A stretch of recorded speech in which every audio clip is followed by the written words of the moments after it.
Good morning, everybody. Let's talk about the prophetic word. Welcome all those who are new to this channel.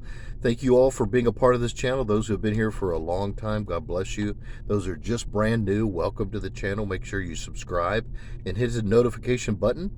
Thank you for your likes and your comments and your shares. Welcome to the Walking Faith channel. The prophetic word today is 1 Corinthians chapter 15. We're going to talk about verse 15, chapter 15, verse 10. About God's grace.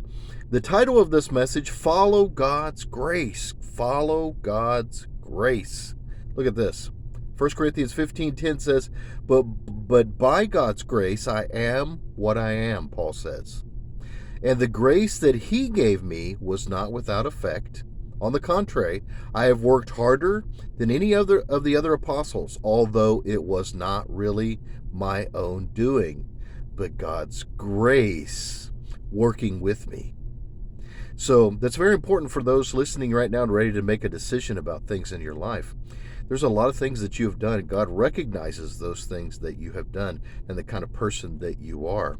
But you also recognize that it's God's grace, as Paul did here, that it's God's grace working in you. But by God's grace, I am what I am. By God's grace, you are what you are. And the grace that he gave you and I was not without effect. That means that God's grace is a strength. That's what it talks about here. The grace of God is a strength to us, our power given to us to do his will, right? That's what Paul says as he goes on. On the contrary, I have worked harder than any of the other apostles, although it was not really my own doing, but God's grace working within me. So that's the reason why we follow God's grace. You may be in a situation a year ago, you were in a certain situation and you saw God's move in your life, power of God in your life, and how God worked in your life in an amazing way. The way he provided, the way he did this and that. And then God led you away from that particular area or thing that you experienced in your life and then brought you back to show you the difference of what it looks like to have God's grace in something and then now to have God's grace in something else. Like, for example, with us, God shed his grace upon us as we lived in our bus at a state park for almost a year.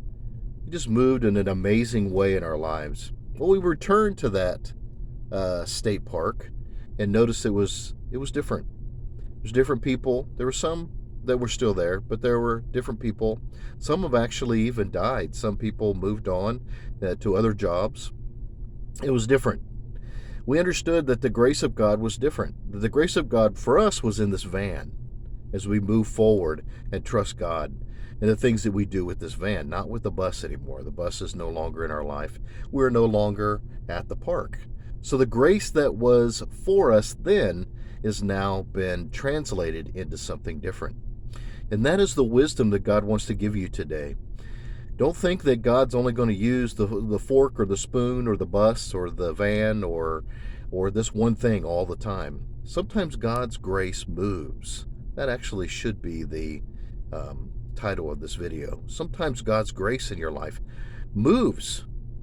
You may have God's grace in one thing for a long time, but sometimes it moves, and I need to be able to be in such a place with the Lord that we follow that grace and stay in God's favor. God bless you guys.